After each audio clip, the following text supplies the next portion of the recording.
Over 8% of smokers nationwide have ditched cigarettes for vaping, and now it's time for you. Let's face it, you've wanted to quit smoking for a while and just couldn't find the help you needed to succeed. Wild Vapors has the solution to your cigarette addiction. There is a healthier alternative to cigarettes that can break the routine and help you beat cigarettes once and for all. Wild Vapors in Sylacauga offer a full line of vaping supplies and guidance to help you quit cigarettes without the suffering. You will be able to say, cigarettes no longer own me with Wild Vapors. Join thousands of Americans that have already found the joy of being smoke-free with vaping. Owners Eddie and Shelley opened Wild Vapors to help smokers end cigarette addiction with a custom vaping plan. By using the highest quality USP ingredients, they create their juice in an off-site clean room facility, then bring it to the store so you can have confidence in what you're vaping. No artificial sweeteners in their formula. You can even order their juice over the phone for delivery if you're out of the local area. Make your next pit stop at Wild Vapors today in the Sylacauga Walmart Shopping Center or their Alexander City location. Call 256-369-2569. Stay on track with Wild Vapors.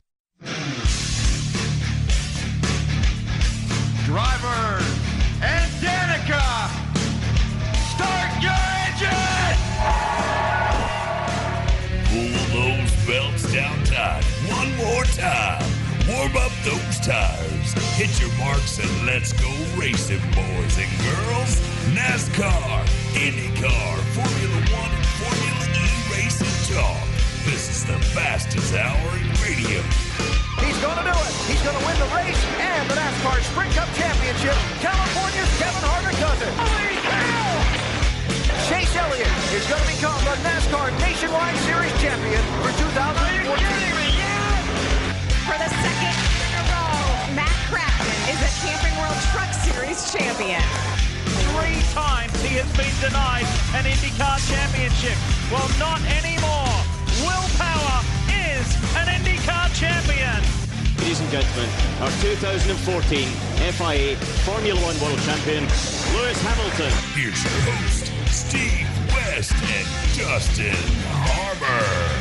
Hey, welcome in, and I hope that you had a very Merry Christmas. And first things first, do want to give our thoughts and our prayers out to everybody who was affected by the storms yesterday. John here, waiting on Dustin, who will be calling in from Maryland. You and I, we were going back and forth yesterday. I was telling you in here, I probably got the better of the two of us, truth be told. Thankfully, no damage for either one of our houses, but my yard, if I go out and step in it, it feels like I'm walking on a big sponge. You have to put a life jacket on if I want to go out in my yard. So we have Lake John up there where he lives. Hopefully everything is fine down in where Dustin lives when he's here in the state of Alabama. He's half living up in Maryland right now. I know for a fact that they didn't get it anywhere near as bad as we did up in Maryland, but they're in some warm temperatures up there. So hopefully we'll be hearing from him fairly shortly. Yay for global warming. Yeah, really. It has certainly come around, no doubt about it. But as we say that, we do send our thoughts and our prayers out to those who were affected in bad ways. Flooding rampant in and around the state of Alabama and Mississippi. Some in Tennessee as well. So those of you that are in our listening area that were affected by the floods, and, well, quite frankly, there was, I don't know whether they're going to qualify this as a tornado or whether they're just going to qualify this as really, really strong winds. But, for example, we heard in Birmingham about Jefferson Avenue, which was affected, about 3 homes. Alabama Power, Alabama Gas Company both had to shut off their services to those areas to be able to make sure that nothing else would happen because 3 homes were demolished yesterday because of storms on Christmas Day. So we send our thoughts and our prayers out to them most definitely. And that brings us to, the post-Christmas show. It's Christmas weekend, so I'm still going to say Merry Christmas to you. I hope you had a very safe and happy and Merry Christmas. My wife and I, kind of a low-key one. She was on standby. She was what you call a standby tech for her work. So we did have to go out, but we were out at a time when it wasn't all that bad. As a matter of fact, there was some sun shining, so we didn't have to do anything. John, I would assume because of Lake John up there, you guys didn't go anywhere at all. We actually went to the in-laws. Oh, did you? Okay. Yes. You were safe travels, no problems? It was a few spots where it was sketchy, but it wasn't totally dangerous. Okay. Well, that's a good thing.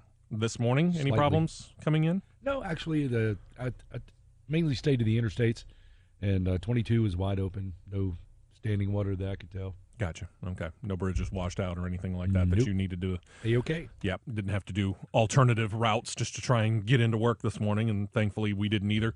But again, there is still places around where there's some standing water. I mean, we're looking at the fact that the sun is attempting to come out this morning, at least where the radio station is on this mound of dirt. So hopefully we are going to be able to be drying out at least somewhat, and we'll get prepared for the new year here.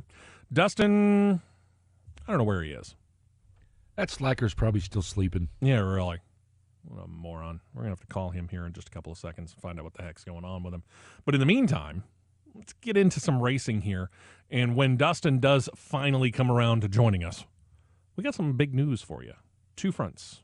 So stay close. We'll get into all that coming up in a little bit. First of all, we actually do get to talk about racing.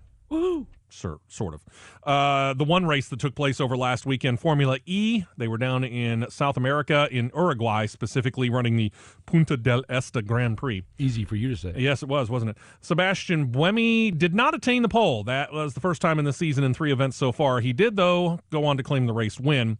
Parked his Renault Edams racer into victory lane. That's going from the 5th starting position. Overtook 4th place in the first turn, and before pitting at about the halfway point to change cars. That's what you have to do in electronics world. They, instead of having a pit stop where you recharge or refuel, instead you jump out of one car, you jump into the other car. Well, he was able to come out of that in first place, and he would not relinquish that position. Lucas de Grassi finished 2nd, trailed by pole sitter Jerome D'Ambrosio, fell to 3rd. Loic Duval and Nicolas Prost, they round out your top 5. Sebastian Buemi holds the points lead after 3 events. He claims 62 points overall, 1 ahead of Lucas de Grassi. They are well ahead of 3rd place. Jerome D'Ambrosio only holds 28 points. So that puts him 34 points behind the leader already. Sam Bird is 38 points down. He's tied with Loic Duval. And in team points, you've got Renault Edams. They've got 72 points in championship for the manufacturer. That is compared to Schaeffler Audi Sports 71, Dragon Racing's 52, Virgin Racing's 30, and the 27 held by Mahindra, who we talked about last week, bought into the company known as Pininfarina. That may affect their design formula for their next Formula E event, but it won't happen until next year. In the meantime, the next time we see Formula E, it'll be in early February, about 2 weeks before we go to Daytona for Speed Weeks. They're going to be in Buenos Aires, Argentina. Now, for those of us who may not know that are race handicapped like myself, Formula E is a little weird, too. For some reason, I just got overly fascinated by it, and I've been talking about it. Does the E stand for electric? It does. This is an all-electric car series, yeah. But it has a driver. It has a driver, in this case, as opposed to the series that they want to do. What about the series that they're talking about, which I heard on the show a couple weeks ago? Yes, it was about 2 weeks ago. Unmanned cars going around a track. That would be a companion race series to Formula E, where you would have cars that probably look a lot like your Formula E cars, but they would be driverless. You would have teams on pit road or in the garage that would be using cameras, I would assume, to be able to steer the cars in and around the track. Or, again, details are a little sketchy on this, maybe they're working with, for example, a Google and trying to work on the whole driverless car thing, and what they do is they take the car around in some way, shape, or form around the track to let the car learn, if you will, how the course goes, and then see if the cars can drive themselves. I would think they'd get together with, I don't know, Sony. Do a PlayStation thing. And that actually would be kind of interesting. Have little Bobby Sue and Billy Ray duke it out. I just recently, and I've got a couple of different PlayStations. I kept my old PlayStation 2 when I bought the PlayStation 3. And I've gone online with the PlayStation 3, but I've not gone online to play games. I've gone online and I've watched like Netflix through it, just because it's one of the easy portals for me. I think I might go online and actually do that and try and be one of the drivers if they were to put that up to us. That would be fun. That scares me. It does. Driverless race cars. Yeah, and as much as, and I kind of have a little fun with Formula E because, number one, it's only an hour-long race. Number two, at the midway point, because of the amount of energy that the car uses, you have to get out of the car and go to the next fully charged car. So it's, in this case now, since we had a team withdraw, It's 9 teams, 18 drivers. These 18 drivers, for them, they have to bring 36 cars. That's a lot of cars. And they use them all. As opposed to, for a fact that Sprint Cup Series, Xfinity, Camping World Truck Series, for example, they bring 2 vehicles for every driver, but not every team uses both of the vehicles that they bring. In this case, they're guaranteed they're going to use both of the vehicles every time. It's ridiculously quiet, which means that you don't get that motor sound that you get out of a Sprint Cup or quite frankly, NASCAR, IndyCar, or Formula One. You get a like a buzz, don't you? Yeah, you get a little weird whine, if you will, from listening to the electric motors spool up. It's such an odd, fascinating, weird sport, but a lot of the Formula One teams have, and quite frankly, IndyCar teams as well, have come in and kind of had offshoots. Andretti Autosport, for example, they have Andretti Auto E, Dragon Racing, which used to be in IndyCar, and so many of the others that are in there, plus the drivers that are out there. Jerome D'Ambrosio, we were talking about them, Nicholas Prost, Sebastian Buemi. All these drivers, they've been in open-wheel racing, whether it was IndyCar or Formula One, and since they're buying into it, I figured, well, we keep an eye on it and see what's going on in that particular world. It weirds me out. It is. It's a very odd, very different kind of form of racing, and we'll keep an eye on it for a while, but I don't anticipate it to become one of the big players in the world. I'll just leave it at that. Let's go over to Formula One here and continue on with the open wheel side of things. We started this last week. I don't know how long I'm going to continue it, but usually we lead off with NASCAR, leading off with open wheel in this case, as Formula One engineers. They've been looking over some initial rules changes that could be instituted for the 2017 season. There's actually a dire warning for those who like some on-track action.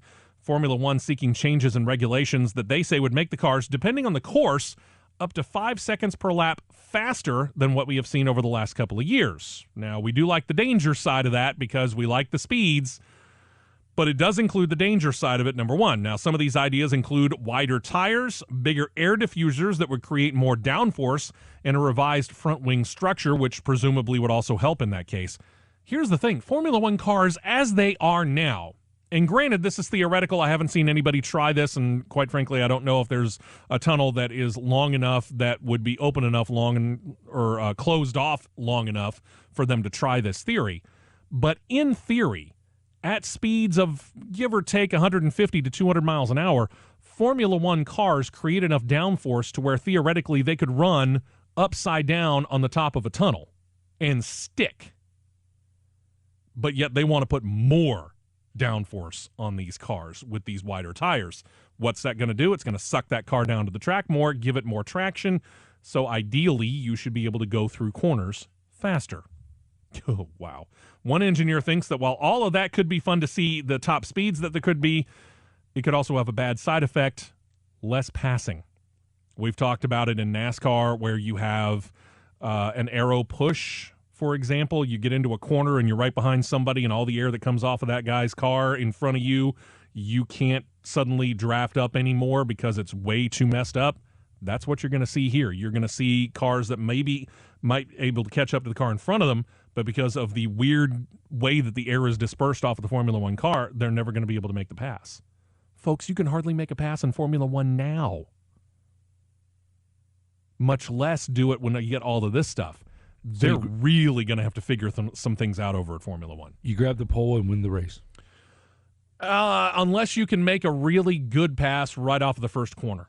Because that's where we have seen the vast majority of passing is going to be right off the standing start, going into that first turn. If you can get a nice jump, you might be able to get around the pole sitter. The only other thing that you could do is play the pit strategy game and pray that your pit strategy works out better than the other guys. That's really about all you've got. James Allison, who's the technical director at Scuderia Ferrari, he was telling ESPN.com this, quote, "We will need to make sure that we're keeping the level of overtaking in the sport more or less where it is now at a level which is judged to be correct." Another tech director from Williams, Pat Simons, he concurred with that. He said, quote, "My belief is that the more downforce you have on a car, the harder it is to follow. The 2017 car does have more downforce. It is going to be harder to follow." It's a little bit simplistic, but nevertheless quite true. Pirelli's motorsport head, Paul Embry, said that he does see many of the same possibilities there. So if you get Williams and Ferrari, two of your top 5 organizations out there, and the motorsport director of the group that actually does the tires, the only tires that are made for Formula One, and they're all saying the same warnings, I think Formula One better start thinking about how they're going to make this work, because otherwise this could be, well, it could kind of get ugly. And I like Formula One, but the problem with Formula One, even IndyCar doesn't have this problem. IndyCar, you can watch overtaking at an Indianapolis or a Texas Motor Speedway or a Pocono, but quite frankly, you see it also on their road courses, your Sonomas, Barber Motorsports Park right over here, about 20 miles to the east of the radio station proper. You see a good amount of overtaking there. You just don't see it in Formula One. In my opinion, you should see a lot more of it. It would make it a little bit more fascinating. The takeover of the Lotus F1 team is complete, according to reports out of Europe and courts. Renault, early in December, confirmed that they would be taking back control of the team that they started back in 2004, then sold off in 2010. Monday, a court case against Lotus was reconvened after giving Renault time to work with their debtors and settle all the books. The courts are satisfied now, and the application to put Lotus into receivership has been withdrawn. So that means that now Lotus, now Renault, you got to get down to business. Officials aren't talking at this time, but Pastor Maldonado and Joylyn Palmer are signed to be the team's 2 drivers for 2016. An official statement from the partners of Renault says this: a new team name, full management structure, team partners, and all the other details are going to be announced during an event that will be held in Paris in the month of February. So any number of things could still be changing at this point in time. I think Renault's doing a good thing. Putting it back under the Works program is one of those deals where I think it's going to be good for Lotus, obviously, because they've been going for, I don't know, about the past 3 years at least, suffering some pretty good debts. So it was obvious that they weren't going to be able to do this all by themselves. Number 2, Renault, they're the ones that started it. They have the Works program where they're the ones building the engines as opposed to going and supplying them to other people. This is going to be a good thing. The question is how much of this are they going to change as they go into 2016? Obviously, you need to do some upper management stuff. Right now, I wouldn't touch the drivers for anything because you want at least some stability moving from 2015 into 2016. Pastor Maldonado, at the very least, gives you that. We've already talked about Romain Grosjean. He's left Lotus. He's coming over to Haas F1. So they need a little bit of stability there. I think you keep a Pastor Maldonado. You know, when you say Renault, you know what I think of? Really, really poor quality built cars? No. Oh. I think of a Peugeot. A Peugeot. Otherwise known as Peugeot. Yeah, Peugeot. But it's a little box strangely enough, they're thing. 2 totally different companies. They're not even affiliated with each other. Well, but I see where you're coming what from. I think about. Yeah, I see where you're coming from. I get it. Renault had that the last time I think Renault had anything to do with the market here in the United States of America. I'm a Pontiac guy, but this was a bad thing for Pontiac to have done. They took a small little itty-bitty Renault hatchback called Le Car, and they brought it over here to the United States, and they made it a Pontiac. If you remember the little Renault Le Car from the early 1980s, they had another one that came out late 80s, early 90s, if I remember correctly. And it was this little itty-bitty, really ugly hatchback. And Pontiac grabbed it, and it was just this little... Oh, gosh. Number 1, it was ugly. Number 2, it was really, really poor build quality, but they slapped a Pontiac sticker on it and tried to make it an American car. That was the last time Renault had anything really to do here in the United States of America as far as actually putting a car on our shores. Sounds like you're talking about a Peugeot. Yeah, pretty much. Peugeot has been, they've been even longer off of American shores. I don't think that they've put or sold a car in the United States of America from an actual new car dealership since the late 70s. Renault was actually here into the 1980s. You remember the Le Car? That little bitty, stupid little matchbox looking little thing? God, that thing was junk. It's plain and simple. It was junk. It was like Alfa Romeo, but Alfa Romeo seems to think that they have their cards back in order, so they're coming back into the area, coming back to the United States. They got that little 2-seater sports coupe they're calling the 4C. It looks cool. It's made out of all carbon fiber, and it's got one whale of an engine from what I hear. hopefully the quality is going to be up. They're also getting ready to come up with what they call a sports sedan, 4-door sports sedan with a big old V8 under the hood called the Giulia, I think. I've seen pictures of it. It looks good, but again, I'm going to wait for a little while, number one, to see what the price is, and number two, to see what the quality is. All I can tell you is carbon fiber body, humongous engine, lots and lots of speed. Yes, indeed, and you better hope that you got lots and lots of downforce to hold that thing in. Otherwise, they're going to be people just spitting out all over the place. Because this is a mid-engine car, and if you've never driven a mid-engine car, I'm here to tell you, it's a different animal. You got that engine right behind you, but ahead of that rear axle. It is a different animal. I've never driven one. Okay. I have a little experience in this because sitting in my garage is a 1986 Fiero. Yes, I know this. Okay. It's a fun car to drive, but if you get out of shape, you're going around. I'm telling you right now. I guess you found out from experience? No, I've been able to actually keep it off of that, but I have seen friends of mine who also had Fieros, and I'm talking the 4-cylinders. The one that I've got is a 6. But I've seen the guys in the 4-cylinders get that thing, and, they get all confident thinking, well, you got weight over the drive wheels. Yeah, you do have weight over the drive wheels, but if you're hydroplaning, weight over the drive wheels doesn't mean a thing. Yeah, I know. A friend of mine had a Fiat X19. It was actually Bertone. It was actually Fiat after Fiat had gotten rid of it. Same exact idea. Little 2-seater engine, target top, 4-cylinder engine right behind you, ahead of the front drive wheels. And he and I had gone down, this was my summer of before my senior year. And he had moved down to Florida. And I'm talking well down, like south of Sebring in a place called Lake Placid, Florida, not New York. And he came up here for a week over my birthday, which, as you know, because you and I have similar birthdays, not too far away from each other. He was up here for my birthday. I rode back down with him. I had to ride the bus back. I don't suggest that. But anyway, I rode down with him.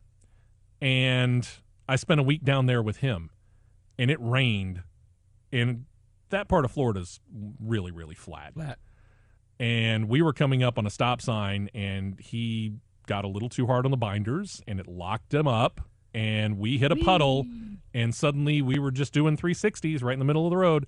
How nobody hit us, and we didn't hit anybody, I will never know. But when we finally stopped spinning and stopped rolling, I'm about from me to the glass partition in between you and me, which is what, 2 feet? 2 to 3 feet, yeah. From a street sign that said the cross street of whatever it was that we were on, and I don't remember now because it's been almost 30 years. And you were probably still in shock. So we'll say Main Street and First Avenue, and I'm just sitting here looking at the pole from less than 2 feet away going, wow.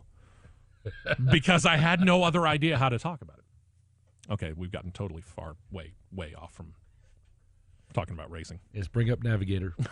Yeah, exactly. Let's go to a British car maker. Could be coming to Formula One, Aston Martin, and this is not in a manufacturer way.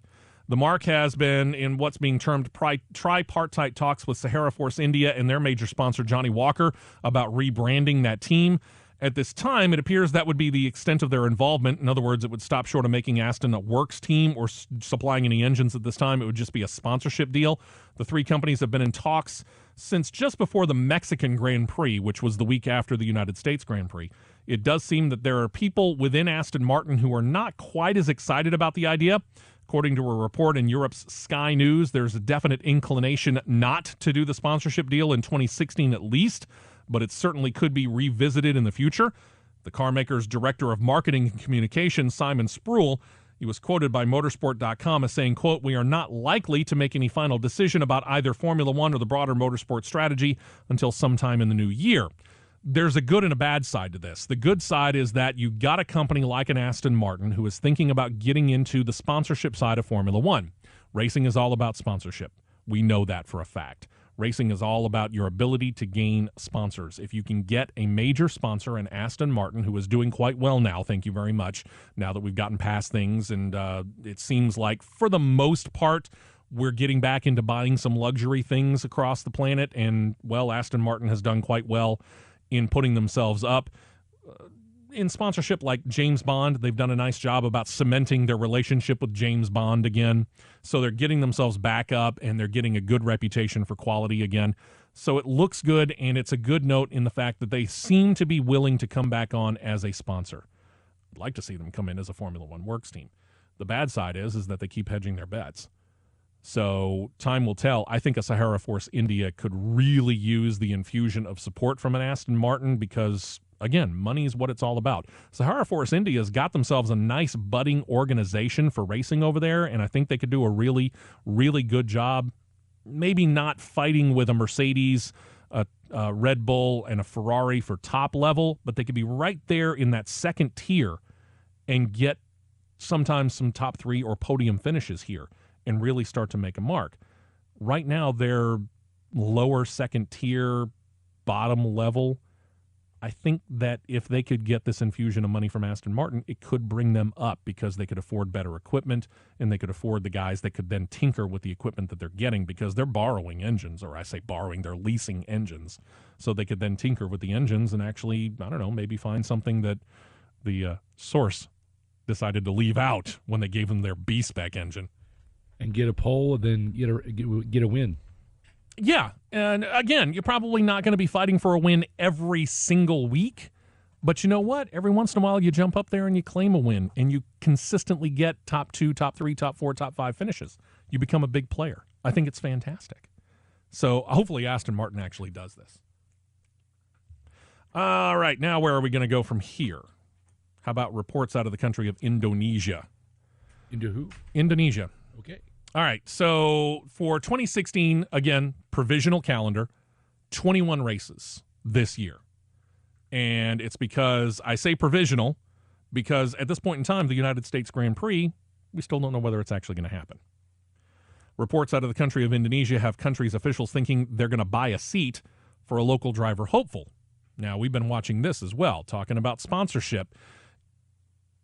It used to be if I was a good enough driver and you, John, were a team owner, you would hire me because you feel like I can get you good finishes and wins, and then you would have your marketing crew go out there and you would see if you could find a sponsor that would be willing to sponsor me.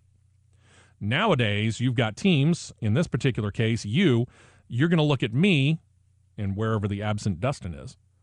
If Dustin has a built-in sponsor, he has a sponsor that is willing to come on with him, but I have no sponsor, it doesn't matter whether you think I'm the better driver or not. You know that Dustin's going to bring you the money, so you're going to put Dustin in the seat and put the sponsor on the car. That's where Indonesia steps in. They're thinking of buying a seat for a local driver, a GP2 driver, one of the feeder series for Formula One. His name, Rio Haryanto. He's reported to be a favorite to land one of the 2016 Manor Marussia seats after the government pledged 15 million euros in support of his efforts. That's not even a tenth of what they're going to need to operate this year, but that's not the point. It's going to leave the American driver, likely Alexander Rossi, on the outside looking in again. Haryanto drove for a team, Manor Marussia team in GP3 in both 2010 and 2011. Tested one of their Formula One cars in 2012, but at that time did not get that ride. Haryanto, in his 3 seasons in GP2, he hasn't lit up the world. He finished 14th, 19th, and 15th in points in that time before he got 4th last year. He's got a couple of wins there, but again, 15 million euros coming with the driver. It's hard for a Manor Marussia to turn down, especially considering that they've had such hardships financially over the past couple of years. So I hate it for Alexander Rossi. To put that in perspective, euro to a dollar is what?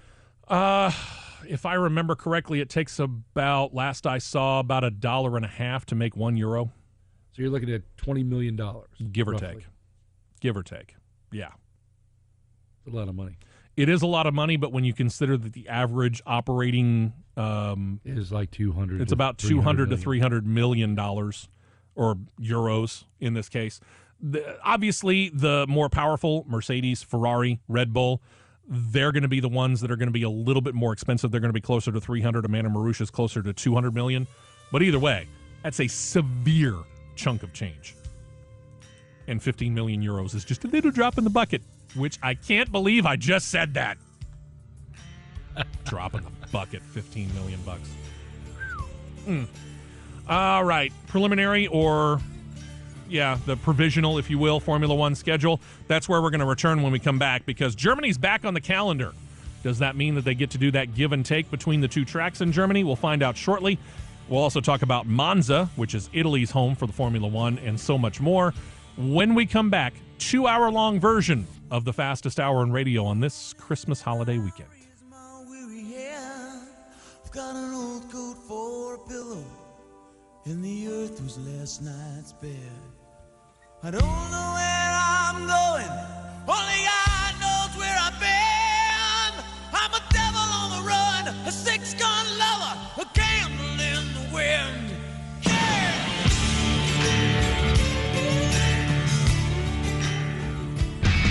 You're listening to the Fastest Hour in Radio on Superstation 101.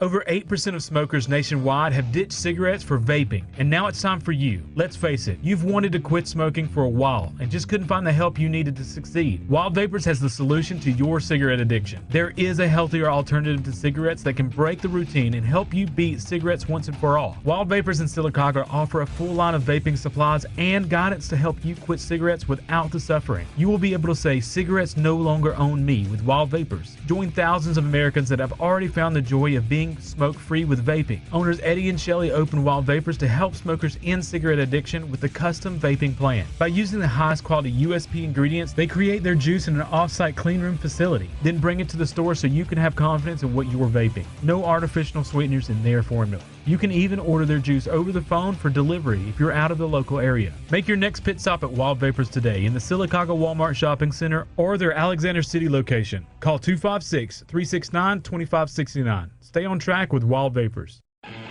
4 new tires and a tank of gas. And we're back to the Fastest Hour in Radio on Superstation 101.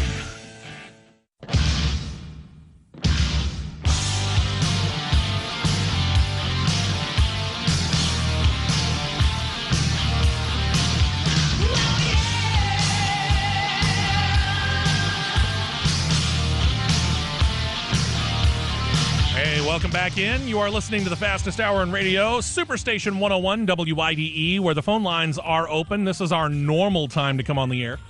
This week, next week, extended because of, well, the holiday weekends. So we're going to get 2 hours each of the next 2 weekends, this weekend and next for New Year's. So you can call in 941-1011, toll free 866-551.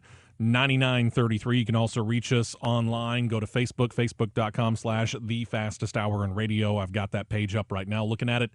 I don't have control of the Twitter. I don't have control of the Instagram. That's all Dustin. But I believe they're both at Fastest Hour. They are both at Fastest Hour. I do know that. I've just heard word from the absent Dustin Harmer, the guy who's supposed to be the co-host of the show. You know him? You remember him? Vaguely, yeah. He just said, hang on tight, phone service was out. Wow. I guess they had some problems up there as well. I don't know. That said, we do know of the problems that were here in and around the state of Alabama, Mississippi, Tennessee, Georgia. A lot of rain here over the past couple of days. And yesterday, even heard of some problems where, whether it was a tornado or just really, really strong straight-line winds, doesn't matter. We do know of 3 houses in the Birmingham area that went down, and people went into the hospital because of that. A lot of flooded-out roads, so our thoughts and our prayers go out to everybody affected by the storms. You were talking about how you were able to kind of escape for the most part. And, yeah, you I just swam got out to lakes. the truck. Yeah. Swam out to the truck, jumped in, and hit the road. Yeah, I've been very, very careful making sure that I don't step on my grass or what used to be grass because it now feels like a sponge, and trying to stay on my sidewalk or my driveway just to make sure that I don't sink in and find myself in Australia or wherever it is. So that said, do know that Dustin's up in Maryland, Elkton, Maryland specifically, which is really, he's actually closer to the Delaware border than he is to the city of Baltimore, if that gives you any idea of where he would be. So hopefully we will hear from him shortly. I know that Elkton, Maryland's like, well, it's out in the middle of nowhere, but I talked to him for like 10 minutes last night. How can phone service be that bad? Oh, trust me, it can be that bad. Yeah, unfortunately. You're correct. So I'm waiting on him. Hopefully we're going to get him in here shortly, and then we'll be able to talk about the big news that we got coming up, because we got not just one, but 2 announcements that we have here as we get ready to head into the new year. So big news coming up here for the Fastest Hour in Radio. Last week we talked about the preliminary 2016 Formula One schedule. Germany returning to the calendar with their Grand Prix. It's going to be held on what they call the Hockenheim course. 2017, the question was asked, according to Formula One boss Bernie Ecclestone, could they go back to the Nürburgring facility? Now, they're not running that full 12-plus mile long course that we're all familiar with if you are a Forza F1 or a PlayStation's Gran Turismo fan. You got that big, long, 12-mile long course that's just a pain in the butt. In the 70s, they used to run that course. You get the hairpin at the end? Yes, exactly. Yeah, okay. In the 70s, they used to run that course. You think about that. They used to run that course in Formula One in the 1970s. Now there's this little one just south of where that start-finish line would be that's about, give or take, 2 to 2.5 miles. And it's just a basic, simple, nice road course. But the Nürburgring has been having a whole lot of financial problems over the past few years. And they've actually had a hard time staying open as a facility. The tracks beforehand had an alternating year deal, 2016, in other words, Hockenheim, 2017, Nürburgring, back to Hockenheim, back to Nürburgring, and so on.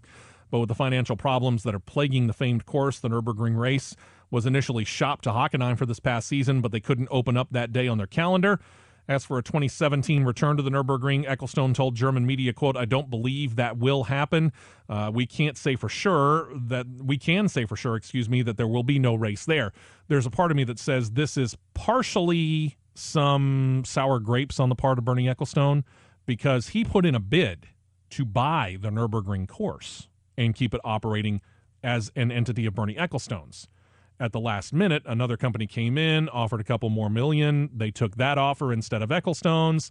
Turns out that company's been having some financial difficulties of their own, so therefore they're still having the financial problems with the Nürburgring. I'm thinking Bernie Ecclestone's going, dig. Hey, you guys didn't sell it to me. I was willing to keep it open and keep racing there.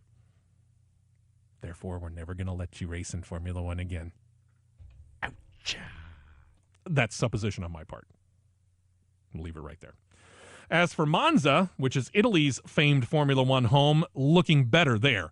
New legislation in front of the Italian legislature would allow the event to be funded entirely by the Automobile Club of Italy following the 2016 season, where the Italian government would be footing the bill. That's what they're doing this year. New legislation allows the ACI to negotiate directly with Formula One, could make hosting the race just a little bit more affordable than the current rate. Reportedly, the country of Italy is paying Formula One about 50 million euros a year to host a Formula One event. So it's not like Formula One is, hurting for cash. But we have seen deals in the past. For example, Circuit of the Americas. The United States of America, the federal government, has nothing to do with hosting that race.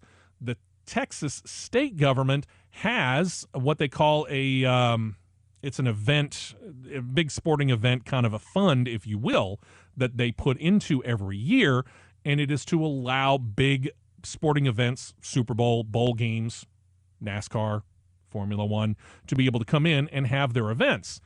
And they have been going out and putting about $25 million into it, and that was the deal, $25 million. So the United States Grand Prix is automatically half the cost of the Italian Grand Prix. But that funding for Texas was based upon several factors, including the number of people that are showing up there. Because of the rain last time, the Texas fund says, we're not going to pay you $25 million. We might give you about 18, 19. Formula One's probably not going to do it for $18 or $19 million. So it puts the U.S. Grand Prix at a little bit of a disadvantage. Bernie Ecclestone said that he could foresee in the future 2 Grand Prix going away. The United States Grand Prix is one. If they can't get their stuff straight in Germany, he says he could foresee the German Grand Prix going away as well. German Grand Prix is one of the cornerstones. That in Italy, they have been racing there probably the longest of just about any of the countries that have ever hosted Formula One events. To see the German Grand Prix go away, that would just be weird. I hope it doesn't happen. Could you see Formula One going down with all these Grand Prix going away? Not yet, because there's enough interest from other countries to go out there and put on races. But if it continues to get more and more expensive, which is what it's doing right now, yeah, I could see Formula One, if not going away, certainly having to undergo a major restructuring deal. IndyCar's got it right. IndyCar's talking about going over to other countries, Brazil and Australia and Canada, for example, and it costs you about $1.5 to $5 million to put on a race. And you think about that versus $25 million for the United States Grand Prix versus a $50 million for the Italian Grand Prix. why wouldn't you go with the one that you can put on for cheaper? And with all due respect to your Lewis Hamiltons and Nico Rosbergs and Jensen Buttons and all the guys that are up there in Formula One, there's not that much difference between the racing in IndyCar and the racing in Formula One. If you are a big Formula One fan, you might think that what I just said is heresy, but I'm sorry. If you look at the quality of racing in Verizon IndyCar Series, it's not that bad, folks. It's good stuff. And I'll be real honest with you. If my back pocket is hurting and I still want to put on a race, I'll put on an IndyCar race. I'd be more than happy to do that. IndyCar has made some efforts to get outside of the country. The aforementioned Canada, they're talking about going back to Australia, Brazil. They've gone on and off there. It's not that hard to get those guys over to Europe. Wouldn't be that hard at all. And you got a bunch of those guys who have European ancestry, be it Spanish, be it French, British, doesn't matter. You've got a bunch of guys that come over from there because they can't get a seat in Formula One because it's too expensive or they don't have their own sponsor, but yet they'll come over to IndyCar, and they will do quite well. And then you look at other guys. Juan Pablo Montoya, he was a Formula One racer. Stepped out of Formula One, came to NASCAR. Let me think. How was that? IndyCar, Formula One, NASCAR, back to IndyCar, I think is how it worked out. They know him over there. It wouldn't be that hard at all. And there are more guys that are saying, hey, listen, I can't get a seat in Formula One. I'd be more than happy to consider IndyCar. Yeah, if I'm a driver and no Formula One team wants me, then I'm looking for a ride. I'm going to Indy. Yeah, I want the ride. That's it. I don't care whether it's Formula One. I don't care whether it's Indy or NASCAR or whether we're talking about getting into sports cars here in the United States or over in Europe or in Australia, the Australian V8 Supercar Series. All of those are very viable because if I'm a racer, I want to drive. I would like to drive at the top level of whatever sport I'm in. So if it's open wheel, I want to be in IndyCar or I want to be in Formula One, but I'll take either one. Oh, yeah. You give me a seat with a motor and I can push that thing to the floor and get around a corner, I want in. That's that. Even if it's go-kart. Sure. Think about it. That's where a lot of these guys got their start. And that's all across the board, whether you're talking NASCAR, IndyCar, Formula One, or any of the aforementioned sports car series that I was talking about.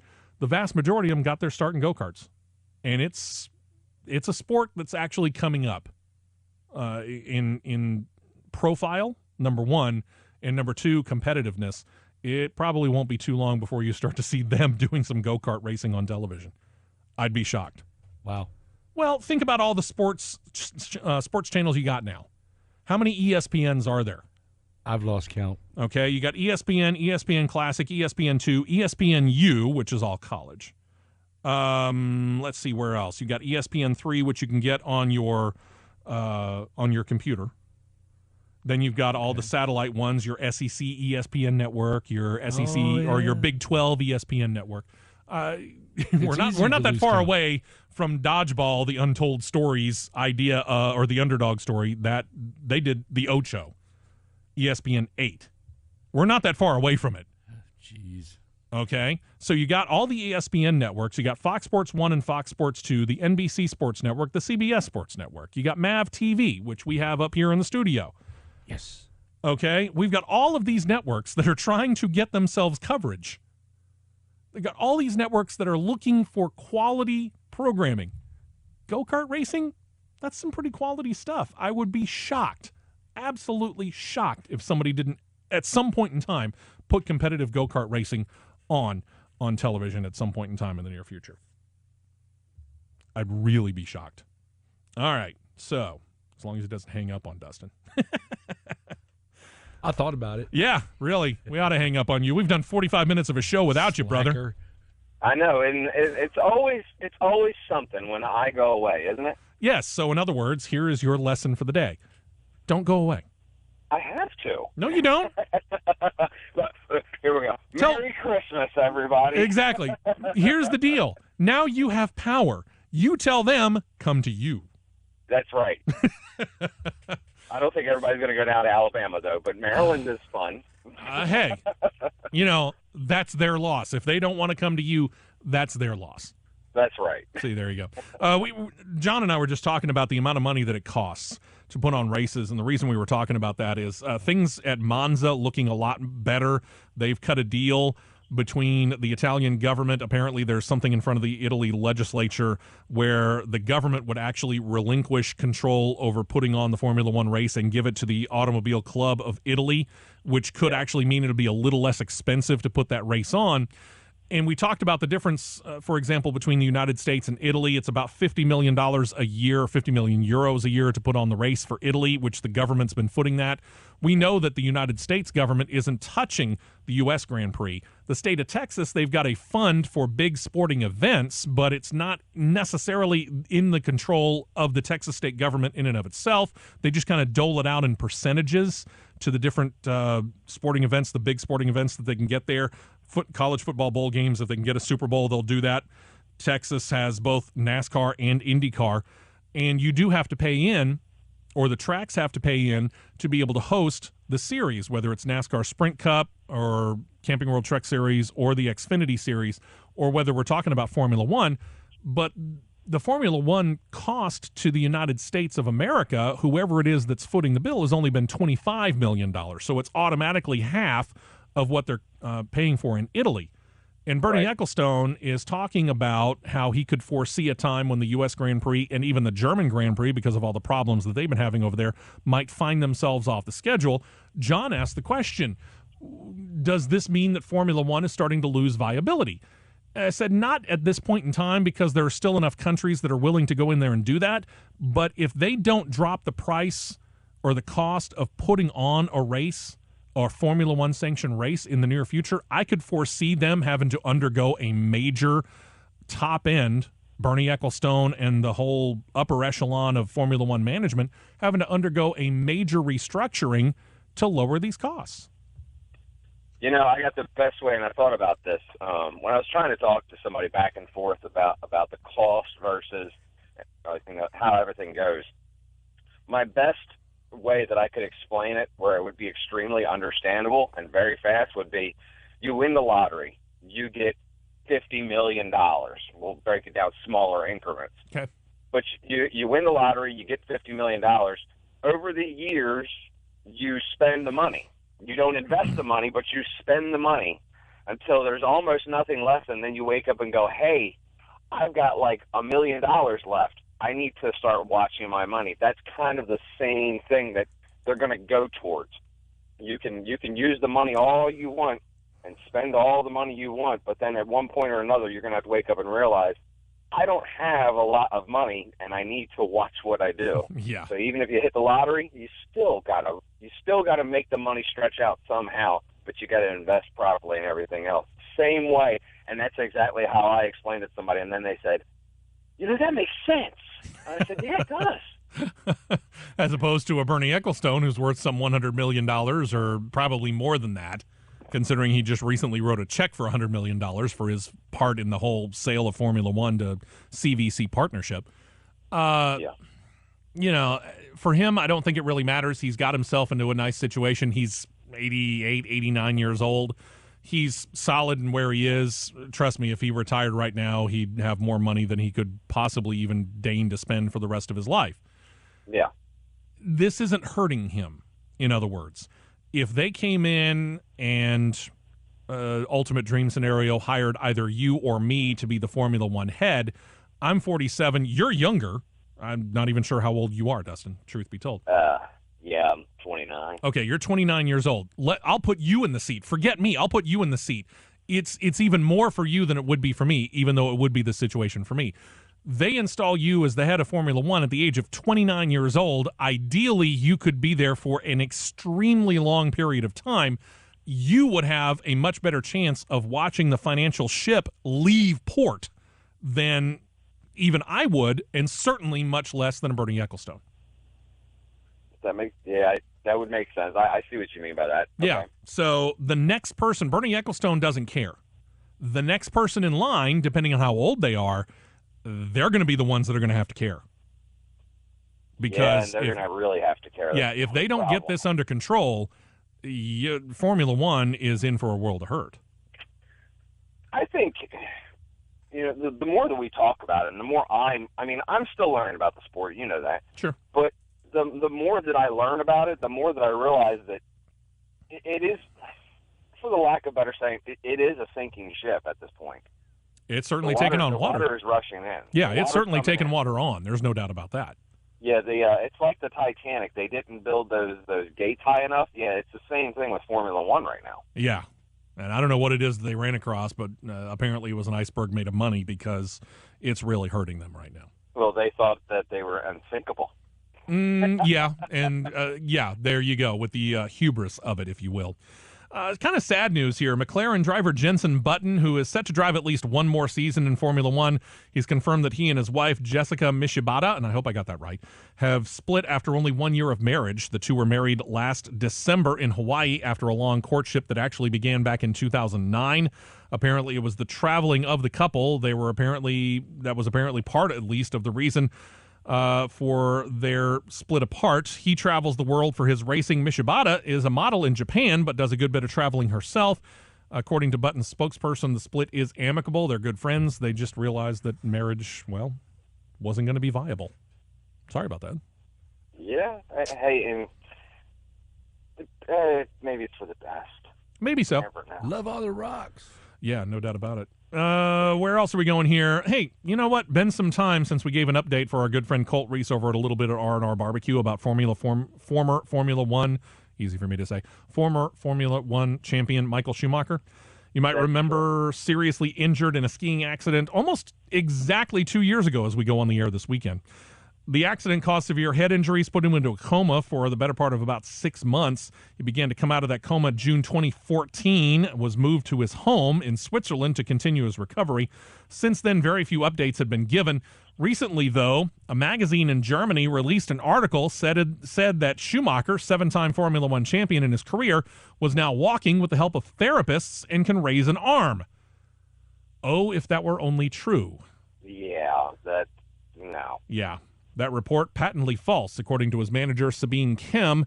Kim has been releasing what information the family sees fit to give out to the public, says that such speculation on the part of the magazine was, quote, irresponsible, and gives, quote, false hope, unquote, to his fans. So apparently he is not anywhere close to being able to even raise an arm, much less be able to walk, whether with or without the help of therapists or not. So it sounds to me like the Germans also have a magazine called the National Enquirer. Yeah, I looked at the name of the magazine, and while they probably really don't deserve to have their name pronounced right, I wasn't even going to try to butcher it because no. It's in German, too. So yeah, I mean, exactly. So it was like Die Sprechen Sie Deutsche something or other. I don't know. There could have been a cuss word in there, and you don't even know it. Nein. Nah, Sprechen Sie Deutsch was do you speak German? Yeah, Sprechen Sie Deutsch is do you speak German. Okay, good. I didn't cuss in German then. That's a good thing. I don't know. Let's move on to the Verizon IndyCar Series, Please? which at this point in time seems to be the more viable of the two open-wheel series. They're looking ahead to 2016. They're thinking more power. Okay, let's do the Tim Allen side of things, shall we? And specifically, they're talking about their push-to-pass system. It temporarily gives the car more horsepower in order to be able to make a quick and hopefully much safer pass. They're going to see a jump in available horsepower next year. Officials announcing that once it's executed, the push-to-pass. Wow. Welcome to Christmas. Push-to-pass feature is going to give drivers a gain of about 20 horsepower, adding 60 horsepower to the feature overall as opposed to last year's 40. All other aspects of the feature remain the same. It's only allowed in certain sections of the track, a limited number of them per event, but you're going to get 20 more horsepower, and you think, well, what in the heck is 20 more horsepower going to get you? Folks, if you added 20 more horsepower to the car that you drive each and every day, trust me, you'd notice it. Oh, yeah, you notice how it actually gets a little up more, gets up the road a lot faster. You can pass a lot more people, not utilizing the shoulder, of course. Please don't. I mean, there's always good things for 20 more horsepower, but there's a few times this year we saw the push-to-pass actually really work. So the thing is if you can actually have a little bit more, it gives you a little bit more freedom in those certain spots where you don't think you can. You have the ability to, you're allowed to per IndyCar, but you don't think you can. Now you have a chance. The only problem is do you hit yours first or do they? Well, push to pass, you got to remember this is one of those deals where we'll put ourselves in these cars. If I'm leading you, but you're within 1 second of me, behind me, and we get into that zone, you can hit that push to pass. If you're more than a second behind me, you can't touch that push to pass feature. So you have to be you have to be, number one, in a certain section of the track, and number two, you have to be within a certain distance from you to the car in front of you. I can't use it because I'm the car in front. You can because you're the car behind me. Yeah, well, that's a good point. Yeah. Well, do you see them extending out this push to pass at all? What do you think? I mean, I don't see them extending the sections on the track. No. I think this is what they're going to do here. Could they add more horsepower in the future if it turns out that this does what they're intending it to do, which is it gets, again, putting you and I in the situation, if it gets you around me that much faster to the point where we're not side by side going into the turns and potentially could touch, which causes one or both of us to go off the track and potentially have a serious wreck, I could see them even adding more horsepower to that, but no, they're not going to extend any of the sections. Now, you saying that, you brought up the Tim the Toolman Taylor thing. When they add more power, what happens? We like to go faster. Yeah, but when he adds power, what happens? Things tend to go boom. Oh. Yes, and that's what I was getting to, is the fact that maybe the more power isn't a good thing. Well, and again, as long as you do it within reason, 20 horsepower is not going to be that bad. I don't know, truth be told, what the ultimate limits of the machinery are. As far as the engine is concerned, the limits are probably much higher. I think it would be based partially, at least, on what the transmission can hold, because we see that a lot in the cars that we put out on our streets each and every day. I just saw an ad that was looking at a Dodge Hellcat, the Challenger Hellcat. This is that V8 engine that you stick in the SRT, and then you throw turbochargers and superchargers, and next thing you know, you got a street car that is making 707 horsepower. Oh yeah. They don't have a manual transmission in all of the Fiat Chrysler automotive empire that can handle 707 horsepower. So you have to have the automatic transmission. You can't get a manual. That's right. Okay, so at this point in time, what we're left with in IndyCar is, what can the transmission hold? Yeah. And that sounds weird to say, but it's true. Yeah, well, I mean, that's the thing. We're going to start going through a lot more transmissions. We're going to start talking about that each week. The push to pass is horrible now. You know, that's the kind of stuff we're going to be talking about. We've got a, 17 race schedule coming up this year. I think if through the first 7 or 8 races they see a whole lot of mechanical failures that they can relate to the push-to-pass system, then you're probably going to see them back off of it in the middle of the year, because IndyCar is kind of like NASCAR. They're not afraid to make changes like that in the middle of the year if it's going to help their teams. Yeah, and that's the best thing about IndyCar and NASCAR, is the fact that they will make those changes. There you go. When we come back, we're going to continue on talking about the next season, because points handouts for 2016 going to change a little bit. AJ Foyt solidified their 2016 racing team as well. That and a lot of NASCAR stuff as hour 2 of the fastest hour in radio comes up right after this. Over 8% of smokers nationwide have ditched cigarettes for vaping, and now it's time for you. Let's face it, you've wanted to quit smoking for a while and just couldn't find the help you needed to succeed. Wild Vapors has the solution to your cigarette addiction. There is a healthier alternative to cigarettes that can break the routine and help you beat cigarettes once and for all. Wild Vapors in Sylacauga offer a full line of vaping supplies and guidance to help you quit cigarettes without the suffering. You will be able to say, cigarettes no longer own me with Wild Vapors. Join thousands of Americans that have already found the joy of being smoke-free with vaping. Owners Eddie and Shelley opened Wild Vapors to help smokers end cigarette addiction with a custom vaping plan. By using the highest quality USP ingredients, they create their juice in an off-site clean room facility, then bring it to the store so you can have confidence in what you're vaping. No artificial sweeteners in their formula. You can even order their juice over the phone for delivery if you're out of the local area. Make your next pit stop at Wild Vapors today in the Sylacauga Walmart Shopping Center or their Alexander City location. Call 256-369-2569. Stay on track with Wild Vapors. Back to green flag action on the fastest hour in radio on Superstation 101.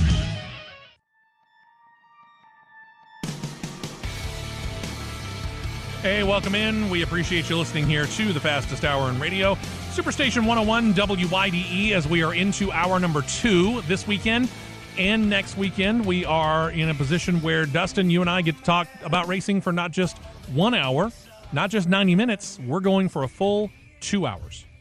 Gotta love a holiday weekend, brother. Absolutely. And that brings us to the point where I've been teasing it since we first came on the air. And we're going to put this out on our social media as well. Facebook.com/The Fastest Hour in Radio, plus Twitter and Instagram at Fastest Hour. Am I right about that? You are correct. Okay. See, some stuff sticks in. It's getting there. 2 things. Number 1, officially as of now, we are at our new start time. We're going to start now at 7 o'clock from this point on in time forward until such a time as Dustin and I get smacked upside the head and told, move! That'll never happen. Yeah, I'm not anticipating it. So, brand new start time for us, 7 o'clock. That brings us to part 2 of this, the first subject. Part 1 was our new start time at 7 o'clock. Part 2 is the fact it gives us now not just 60 minutes, but 90 minutes to talk about racing here on the fastest hour on radio, because we're going to go on until 8:30 every single week. That brings us to the second bit of news, Dustin. Yes. The second bit of news? You know it. We talked about it last night. Oh, you want me to break it? I'm going to let you break it. Oh, how sweet. Merry Christmas. Merry Christmas to you. So since we already cover NASCAR, all 3 of the top series of NASCAR, Formula 1, Formula E, and IndyCar, we will now be adding the NHRA to the lineup now. We're going to be talking NHRA each week. Next week, since now I remember my conversation last night, it's about time we'll be adding some NHRA news into the lineup for next weekend. So next weekend's show, another 2-hour show, of course, because it's the holiday weekend again. Absolutely. So we're going to be throwing some NHRA news in there, and we're going to have them on from this point forward. So more exciting power stuff to talk about coming up, and all the craziness that is our show is growing and expanding, and loving it, man. Absolutely, yeah. The reason we added open wheel conversation, specifically Formula One, was at the request of a couple of different people, most notably Burl from Sylacauga down near your stomping grounds when you're living here in the state of Alabama, when you're not living in Maryland. And what we kind of looked at it for a little while, and I thought about it, and I was like, you know what? Yeah, I can do that. All right, so we went in and did that. Since then, we've been in a position where we've had a lot of people, including late model Mark from Talladega Short Track, but we've had callers, people getting a hold of us on our social media, asking us, when are you going to add NHRA? 1 week from today. Yes. So... And as we and for everybody else out there that missed out, that we've had a lot of requests for a lot of things, especially through our social media. Hey, will you guys be talking about this at any point? Hey, can you guys talk about this? That we love that, because that just gives us an idea of what you, the listeners, want to hear. So keep bringing your comments, your thoughts. Keep throwing out your suggestions, because as we grow, we will continue to grow. We're taking it over, baby. Absolutely, but, we love it. But we're going to continue adding things on, and that's going to be a great thing, too. We had a lot of great stuff come in. NHRA seemed to be at the top of that list, though, from everybody. Absolutely, and with that said, one of the guys pushing for it very, very hard was no less than late model Mark from Talladega Short Track, who calls us on this day after Christmas. Merry Christmas to you, sir. Merry Christmas to you, and I guess my prayers have been answered. You gentlemen have seen the light, and you are talking to one of the biggest NHRA junkies since 1964. I have seen it all. Yeah, I'll pat myself on the back a little bit. Been there, national events. Any time we talk drag racing, you got questions, I can probably answer them. And I'm so excited that you guys got NHRA. And both of you guys, at some point in your time, need to go to Atlanta or Bristol and get yourself a nitro sniff and a nitro bath, and you will be changed men. Oh, I've seen it. Trust me, I know. And it wasn't the fact that I didn't ever wanted to do NHRA. It was just simply a matter of timing. And now that we are able to expand ourselves out from just an hour to 90 minutes, now we have the time. Glory. I'm really very, very thankful, after I dogged you guys a little bit, that this has come on. And hope you guys had a good Christmas. I did myself. Me and the missus had a fun, nice, quiet one, which is cool. But, we're just a couple of weeks away from the Ice Bowl.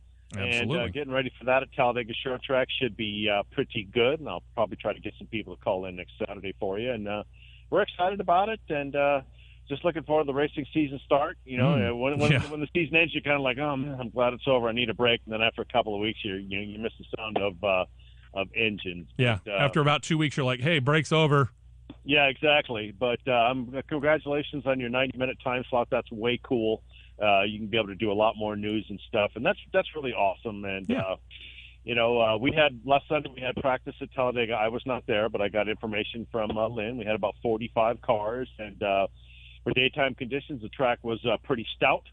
And nice. It'll be a whole different ball game when a couple 300-400 cars pound on it during the daytime.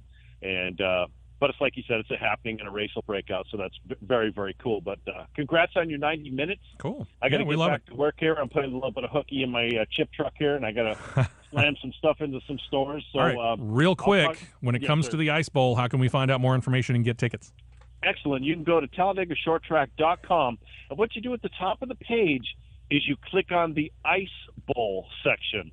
And when you go to the Ice Bowl section, all of a sudden you have a wealth of information. You can get gate times, event times, admission, entries, rules, payouts, all that good stuff. And we got a fat schedule for the Ice Bowl. Be very, very busy. Thursday and Friday practice, and Saturday we qualify and run heats, and then Sunday's the big day. And it is just like nonstop. You're such a fill of race cars, to say the very least, man. I mean, like you said, 350 cars, and there are probably somewhere in the area of 150 to 175 late models alone. Wow. Yeah, it'll be very, very, very stout. So you can get it at TalladegaShortTrack.com. You go to Facebook, punch up the Talladega Short Track deal. I believe they have Twitter and tweeting and Insta whatever and Instant Oatmeal and all. And all the other ones, right?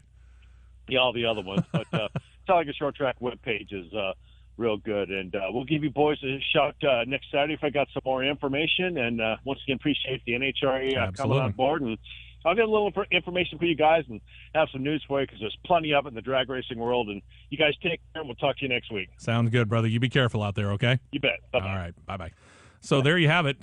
He's excited, and I know that there are some other people that are excited as well, because, again, that's probably the one. I know I've heard it. Dustin, you probably have as well. That's the one that's been the most requested. Yes, it has.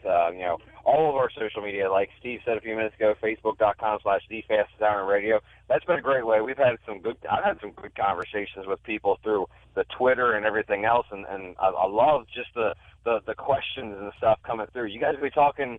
We had requests for MotoGP. We've had requests for NHRA, but NHRA has seemed to be that top one that everybody asks about. So that's an awesome addition to the show. I can't wait to talk about that. I've been to a few of them myself. I know my dad's a big NHRA junkie and goes up to Maple Grove, PA, and they have a blast up there. So it's going to be awesome to talk about, and gives us a chance to maybe find some guys in the local area and stuff that that go out and do some drag racing too.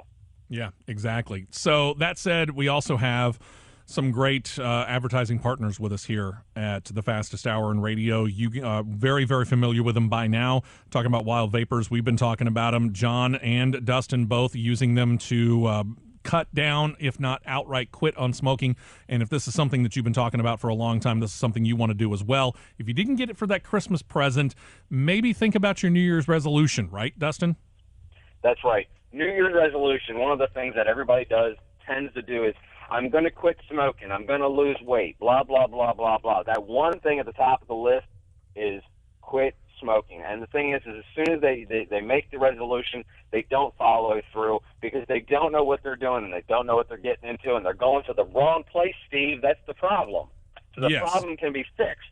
If you go down to Wild Vapors in Sylacauga in the Walmart Shopping Center, or in Alexander City right there at the corner from Central Alabama Community College, you can go find Shelly and Eddie Bowman at Wild Vapors, our good friends. They've got the great products you hear each and every week on this show. So if you want to make sure you do that resolution correct, you need to go down there and see them. The moment you say, I'm going to quit smoking, that's my New Year's resolution, your first stop and your only stop needs to be Wild Vapors in Sylacauga and in Alexander City. Stop in and see them. They are there. They are knowledgeable. They are just great people. They got great information. Ask the questions. There is no stupid questions when you walk in that shop. When you walk in, you're going to get everything that you need. When you leave there, you're going to be an expert at vaping. And John knows that. You know that. I know that. Even I've become a very, very big, staunch supporter of vaping. And I've gotten into a couple of arguments, actually, this weekend because of the knowledge that I've learned from Shelly and Eddie at Wild Vapors. So make sure when you make that resolution to quit smoking, stick to it. Don't give up.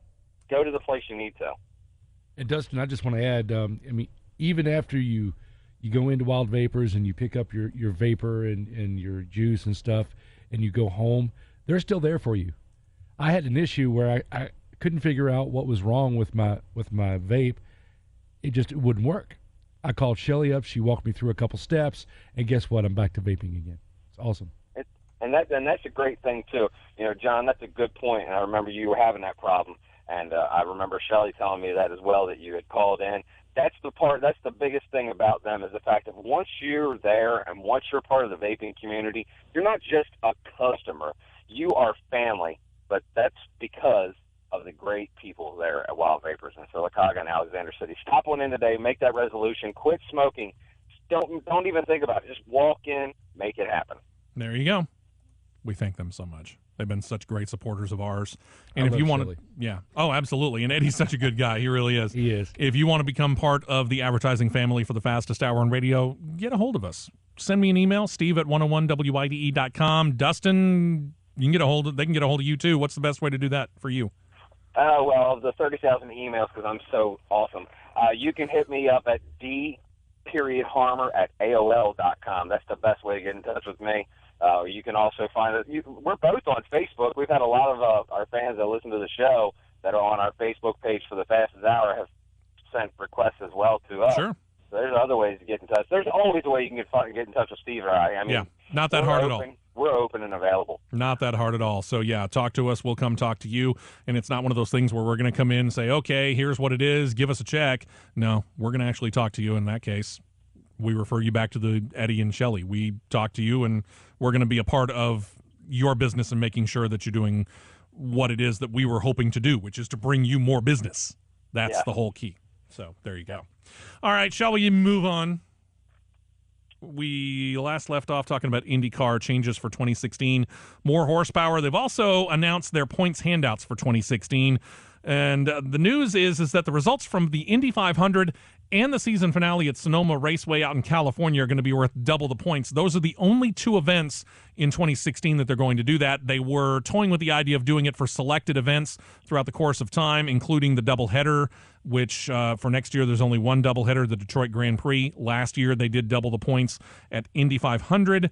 I want to say they did it at the Indianapolis Grand Prix, the race on the road course, at the Detroit Belle Isle Grand Prix, and the season finale. They're cutting that down to just the two, Indy 500 and the season finale at Sonoma Raceway. I think it's a little bit better. Number one, you put it on your crown jewel, which separates the Indy 500 out even that much more from the rest of the schedule. But if you find yourself in a little bit of a hole in that season finale, you can make it up at the end. If somewhat artificially, it still keeps, to me, probably one, maybe two, or potentially three more drivers in contention in that season finale. Yeah, I mean, I think we saw a great battle this year at IndyCar.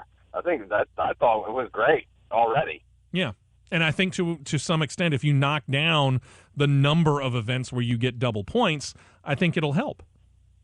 Yeah, I think it will, but at the same time, hopefully this doesn't kind of ruin some stuff or throw something in the mix that's all messed up. Well, hopefully it stays good. Yeah. They also do one thing for the Indy 500 in the fact that they will award championship points for Indy 500 pole day. For example, if you claim the pole, you get 42 points. Second fastest, 40 points. And according to the announcement, a descending order resulting in the driver qualifying 33rd and last on the field, they'll get one championship point. So they're doing their level best, and I appreciate this, to continue, as much as the Indy 500 is that crown jewel of American motorsports that it already is, it just makes it that much more special, that much more of a desire for the teams and the drivers to do well, not only during the race, but getting themselves a nice starting position as well. Or, at the very least, getting into the field. Yeah, that was what I was just getting ready to say. Getting into the field would be one thing, but having a better starting spot, getting some more points because of that, just showing that your qualifying effort was there. That's an awesome thing. I do like that. Yeah, so nice job by the Verizon IndyCar Series officials. Congratulations to A.J. Foyt. The racing team has announced they're going to be bringing back their 2015 drivers for 2016. That means longtime Ford driver Takuma Sato is going to be back in the seat. The driver that teamed with him in 2015, Jack Hawksworth, he's also back. Other changes are going to be made, but the drivers in the Honda Power remain. Changes include a new team director and technical director for 2016. According to IndyCar legend A.J. Foyt, he says he hopes it'll bring some consistency to the team's performance, and that's something that isn't vital to A.J. Foyt Racing. We have seen them be so up and down. We'll see a race where a Takuma Sato or a Jack Hawksworth will win the race. I want to say at the Detroit Belle Isle Grand Prix doubleheader last year, Hawksworth, if I remember correctly, I don't have the information in front of me, I think he won the first one, but in the second one, he wasn't even in the top 10. That was kind of emblematic of the very inconsistent year that A.J. Foyt Racing had last year. Yeah, and it's not like it was here was one weekend we were up there, and here's another weekend we were up here later on in the season. It was going on, boom, boom, right there. They should have been great on both days. It's amazing how from one day to the next it'll change like that, though. That's the racing world, though. That's that weird and crazy thing apparently with IndyCar. No doubt. One more note from the Verizon IndyCar Series. Kind of a cool opportunity for the 2012 Verizon IndyCar Series champion, Ryan Hunter-Reay. Hunter-Reay is going to be behind the wheel of a brand-new Acura NSX sports car. This thing is not even, I don't think, available in showrooms yet. He's going to get behind the wheel of one, and he will lead the 127th annual Rose Bowl Parade coming up on January the 1st. It's kind of a neat honor. Race car drivers don't necessarily get honors like that very often, so very cool not only for Ryan Hunter-Reay, but for the Verizon IndyCar Series as well. It is. That's a cool thing. When do we get our invite? I'm still waiting for the invite to do that Celebrity Pro-Am race with the little Toyota FRS little sports cars. I'm still waiting for our opportunity to be in that Celebrity Pro-Am race right before the Long Beach Grand Prix. Maybe they need somebody to drive a car for the Birmingham Bowl. But hey, we're open. We're letting you know. We might even supply the car if it's a cool car, if you let us. I mean, we've got a couple of nice vehicles out here. Come on. It's not that difficult. Yours is nicer. Well, thanks. It just needs to be cleaned up. Over to NASCAR here, the bread and butter, and what started us off on the fastest hour in radio so many years ago, even before Dustin knew it existed. The sport has released the 2016 NASCAR Sprint Cup Series schedule. Second year in a row, got that early season West Coast swing taking place. Following the Daytona 500, the sport's going to head west for races at Las Vegas Motor Speedway, then Phoenix International Raceway, and finally at Auto Club Speedway out in Fontana, California. We do know still Darlington Raceway going to host the Labor Day Southern 500 again. We'll get back to news on that in a bit. And there's really actually no change to either the tracks or the order of the 10 races that make up the chase for the Sprint Cup in 2016. So when we get into, in other words, chase race number 6 for 2016, it once again will be held at our other home and our other bosses, Talladega Superspeedway. Yes. I like it. From the time I thought it was Talladega. Yeah, exactly. From the time the season gets underway, only going to be 3 off weekends. Going to be Easter weekend, June 19th and August the 14th. The July Daytona race, actually, for one notable year last year, it was on a Sunday. It's back to Saturday nights. Also, this one is most notable, and for me, anyway, somewhat regrettable. One of the 2 Richmond night events actually becomes a daytime event. The spring race, slated for April, is going to move from Saturday night to Sunday afternoon. No change, though, to Talladega's places on the calendar like we just mentioned, but I'm going to miss Richmond under the lights. There was something that was just... Richmond, to me, was made for racing under the lights, and why they're moving one from a Saturday night to a Sunday is beyond me.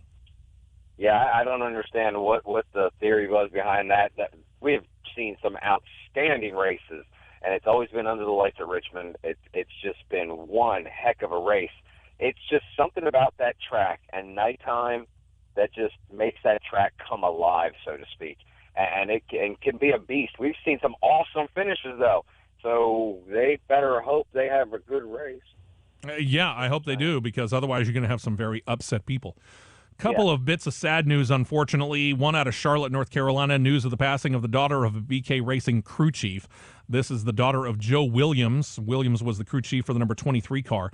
Stephanie was killed in what's being termed as a freak car accident. Reports have the accident happening near Asheboro, North Carolina, but no other details have been given out. Rembert was being transported to a local hospital by helicopter, but pronounced dead there at the hospital. Rembert was the mother of 2 children. A GoFundMe account has been set up for those kids so far. They got a $25,000 goal. As of airtime this morning, just under $10,000 has been raised for those 2 kids. So happy to hear that, but sad to hear of the passing of her. And just found out this morning before airtime, didn't even have the chance to talk to you about this, Dustin. Scott Zipadelli, who is a crew chief in NASCAR of note, mostly in the Xfinity and Camping World Truck Series, unfortunately found out that on Christmas Day, Scott's daughter, Tori Costa, passed away. I don't know any other details, unfortunately, about that, but if we do find them out, we'll let you know. Don't know what happened or anything like that, but it's unfortunate that we have to talk about that on this day, the day after Christmas. Yeah, it's always, I hate the holidays, especially when we lose family members, when there's a loss of life. That just totally takes away from everything that's going on, but it actually puts a lot of reality to the fact that you never know. Christmas is very important to a lot of people. Christmas is, of course, a family thing. You know, cherish every moment that you have with your family because you never really know. Absolutely right. As we get back onto on-track stuff, A.J. Allmendinger going to be getting a new crew chief for 2016. JTG Dougherty Racing has announced Randall Burnett going to take the place of Brian Burns and call the shots for the number 47 Chevrolet SS. Burns, while helping lead Allmendinger to a slot in the 2014 chase, has only led the team to one race win, the one that got him into the 2014 chase. So it prompted the change over there. That included bringing on Ernie Cope, who's been named the company's director of competition. Burnett's moving to JTG Dougherty from Chip Ganassi Racing with Felix Sabatis. He'd been the head engineer of the 42 driven by Kyle Larson. Meanwhile, Cope moves up from the Xfinity Series Junior Motorsports, or JR Motorsports. He was the crew chief for Chase Elliott over the past 2 years, led the son of Bill Elliott to the 2014 Rookie of the Year honor and the Xfinity Series championship in that year, along with a second-place points finish this last season. So JTG Dougherty now saying, you know what, we may be a one-car operation, but we're going to get a guy who has led somebody to a win in us, you know, and on top of that, we're going to go out and we're going to try and find the people behind the scenes that are going to make this car better, faster, and more reliable. Ernie Cope is, you want to talk about a guy who knows what he's doing, that's Ernie Cope. Ernie Cope was over there at KHI with Kevin Harvick and led them to many different wins. There was championships over there, Ron Hornaday in the Truck Series, the whole 9 yards. Ernie Cope there's something about Ernie that just takes a team to another level. So him being called in and being brought over there to JTG Dougherty is going to pay dividends. I agree. I think that could be a great thing between Ernie Cope and A.J. Allmendinger, you know, with him being the director of competition and everything else. He's going to bring something to this team where he's going to be able to help Randall Burnett, who's going up on the box. Right. I think he's going to bring something special to this crew. I'm looking forward to seeing what happens at the 47 this year.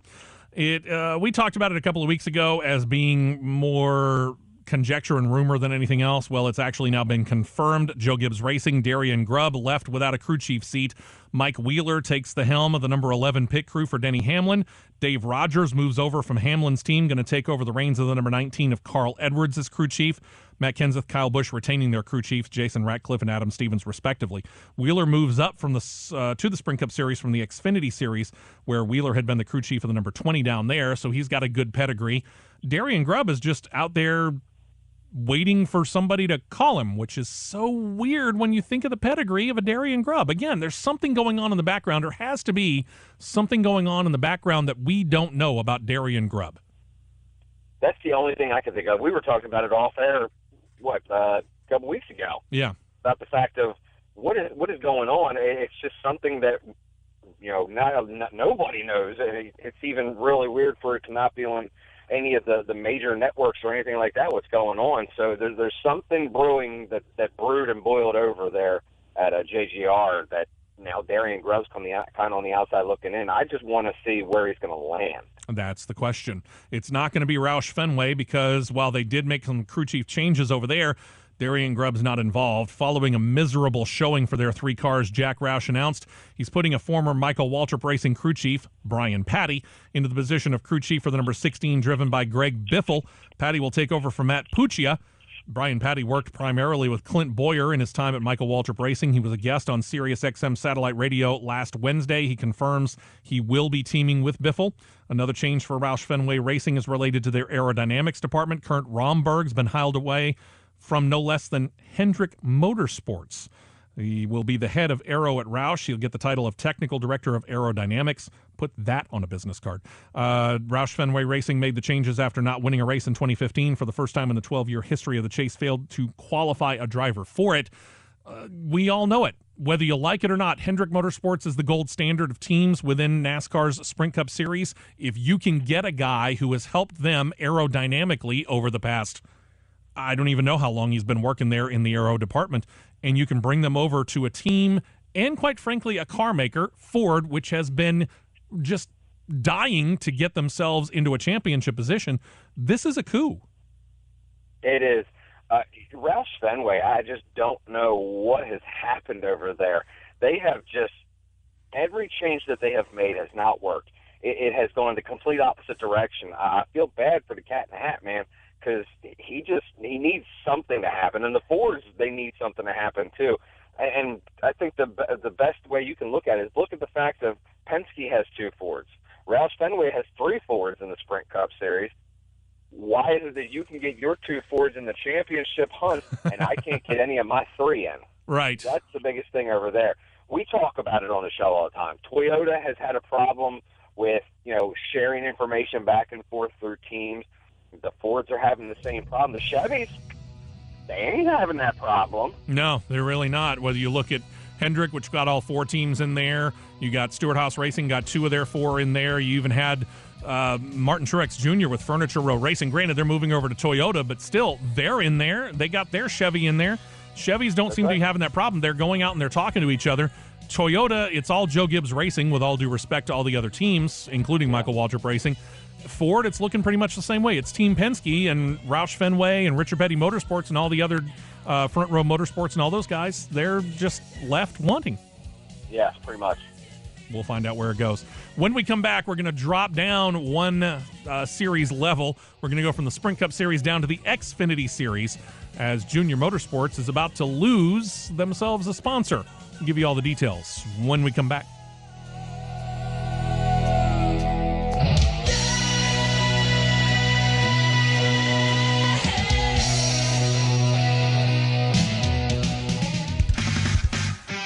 You're listening to the fastest hour in radio on Superstation 101. Over 8% of smokers nationwide have ditched cigarettes for vaping, and now it's time for you. Let's face it, you've wanted to quit smoking for a while and just couldn't find the help you needed to succeed. Wild Vapors has the solution to your cigarette addiction. There is a healthier alternative to cigarettes that can break the routine and help you beat cigarettes once and for all. Wild Vapors in Sylacauga offer a full line of vaping supplies and guidance to help you quit cigarettes without the suffering. You will be able to say, cigarettes no longer own me with Wild Vapors. Join thousands of Americans that have already found the joy of being smoke-free with vaping. Owners Eddie and Shelley opened Wild Vapors to help smokers end cigarette addiction with a custom vaping plan. By using the highest quality USP ingredients, they create their juice in an off-site clean room facility, then bring it to the store so you can have confidence in what you're vaping. No artificial sweeteners in their formula. You can even order their juice over the phone for delivery if you're out of the local area. Make your next pit stop at Wild Vapors today in the Sylacauga Walmart Shopping Center or their Alexander City location. Call 256-369-2569. Stay on track with Wild Vapors. The only show that covers NASCAR, Indycar, and Formula One. The fastest hour in radio on Superstation 101.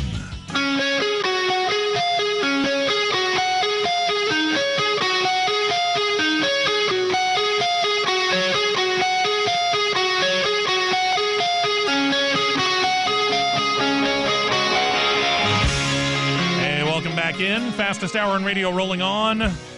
We're only 3/4 of the way through the show here, Dustin. I know. Look at this. I'm having fun. I'm having fun. I can't wait for next week already, and we're not even done with this week. Yeah, but let's not push it because I don't. That means we don't go back on air till next year. Yeah, but luckily next year is only 7 days away. You know, I love this time of the year, though, because it's like you leave for vacation, you know, you look at your boss and you say, you know what, I'm not coming back to work till next year. Yeah, and at first the boss goes, well, oh, yeah, right, that's not that long. That's right. Yeah, I love this time of the year. It's like, you know, see you next year, you know, blah, blah, blah. It's always that thing. But the years are just flying by. I can't believe that the end of the calendar year is next week. I've been talking about that with some people here at the radio station, most notably Michael Hart, for example. I can't figure out where this year went. 2015 flew by so fast. It's unreal. It doesn't feel anywhere. And granted, the weather's not helping, but it doesn't feel like it's December 26th. It feels probably like, I don't know, late July, and we're just having a cool, very wet snap. I don't know what it is. I know this much. I've been telling everybody up here in the great state of Maryland that I brought the southern Christmas weather with me. You know what? So, they can keep this. Do what? They can keep this. They can keep it? Yeah. And I'm not looking for, single digit cold weather. What I want to do is I want to get to our normal kind of weather of what we get at about this time of the year, which is we can get lows down near the freezing mark, highs 50, 55. And all I really want for that to happen is for about 2 weeks. And the reason why is I wanted to kill all the dang bugs. I found mosquitoes yesterday in December. Yeah, and at the end of December, pretty much for that fact. God, what's up with this? Yeah, it's been weird because I'm prepped. I'm going on vacation. I'm going to Maryland. I lived here for 32 years. Yes, I'm not 29 like I told you earlier. So got you on that one. But I prepped to come to Maryland for Christmas and New Year's, and I didn't bring shorts. I brought pants. I brought long sleeve shirts. Yeah, that was not a good idea. And you're sweating. Sweating? That's an understatement. Yeah. There you go. Ugh. Yeah. God, global warming. Yeah, really. Sure. Leaving that alone. Though. This is not a political show. No, it's not. That said, if you do want to call about something about racing, 941-1011, toll free 866-551-9933, on the air for about another 25 minutes or so. And then Jim Butters comes in, Your House Inside and Out, which, if I remember correctly, is a live show today. Shop Talk is, from everything that I can remember hearing from Jim Moore, is a live show today. I do know that Joe Lockett is going to be running a best of. I don't know about Josh Coy yet, so we'll find out. Now, there was some hesitation in your voice, though, when you said live show? Because I got to remember, I don't remember whether Jim Butters said that he was going to be here live today. He is. John is confirming yes. So, okay, Your House Inside and Out is live. Shop Talk is live. The one now that I do not know about is Josh Coy and Radio Underground. Cool. When we last left you, we were talking about a sponsor leaving Junior Motorsports in the Xfinity Series. Well, they're moving their money up to the Sprint Cup Series, so this isn't really much of a surprise. Chase Elliott, of course, we've talked about him after winning Rookie of the Year and the Xfinity Series Championship in 2014. Second place in 2015, moving up to the Sprint Cup Series, taking over that famed number 24 as Jeff Gordon steps out. Well, he's bringing Napa along with him, so Napa comes back to the Sprint Cup Series after a couple of years off. Kelley Blue Book is actually also going to tag along with Chase Elliott as he goes up to the Sprint Cup Series. They're going to be a sponsor on the number 24. Elliott's sponsor roster now almost, and I have to stress, almost complete. Napa, again, is primary sponsor. They're going to be on the hood for 24 of the 36 points races. 3M is a holdover from the Jeff Gordon days, but they're going to drop down to become primary sponsor for only 5 events. Kelley Blue Book will take 2 more of the events, so that leaves the 2014 Xfinity Champ and Rookie of the Year 5 races short of a full season sponsorship, but considering his pedigree, he is got the last name of Elliott. He is a proven winner. He is a Rookie of the Year. I don't know how hard it would be to gain those 5 races of sponsorship. It's not going to be extremely hard. I mean, a lot of sponsors are waiting to see, is this going to be an shades of Austin Dillon or something along those lines? But I don't think that's going to be the case.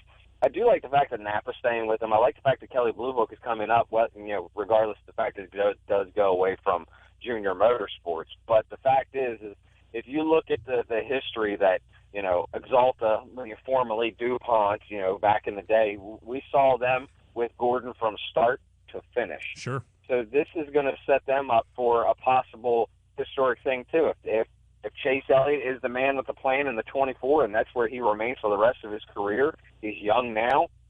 Could we see this in, so many years when he decides to retire, that Napa is still that one sponsor that's been with him from the get-go? Yeah, we'll find out. Yeah. When things are all said and done, it's a big change, yes, because Clint Bowyer's changing teams. He's going from Michael Waltrip Racing to Scott Motorsports. He's going from Toyotas to Chevrolets, but otherwise it's going to look really, really similar as far as when Michael Waltrip Racing shut things down. We knew Clint Bowyer was in need of a ride. We talked about the story ad nauseum when it actually happened. His savior, Tony Stewart announced 2016 going to be his final season. Bowyer's going to take over the 14 in 2017. So what happens in the meantime, as we mentioned, Scott Motorsport jettisoned Justin Allgaier, bringing Bowyer in for the 1 year. To accommodate Bowyer and his sponsors, they're going to change the number of their Chevrolet SS from 51 to 15, which is the number Bowyer ran at Michael Waltrip Racing. In addition, Bowyer's MWR sponsors are coming over with him, so he's got 5-Hour Energy Drink, Peak Antifreeze, and Motor Oil. They're going to help with the costs of losing the sponsor Brandt. Brandt decided to stay with Allgaier as he lands back in the Xfinity Series after 2 years of driving in the Cup. Neither H. Scott Motorsports nor Bowyer let the information out. It was actually the chief marketing officer for Peak Antifreeze and Motor Oil, Brian Emmerich, who shared a photo on Twitter revealing that Bowyer will continue to be in the 2015 and 2016, or be in the 15 car in 2016. So at least we'll see some form of stability for him. We'll know where Clint Bowyer is, but he's going to be in a Chevrolet, and it is going to be a vastly different year for him than it was last year.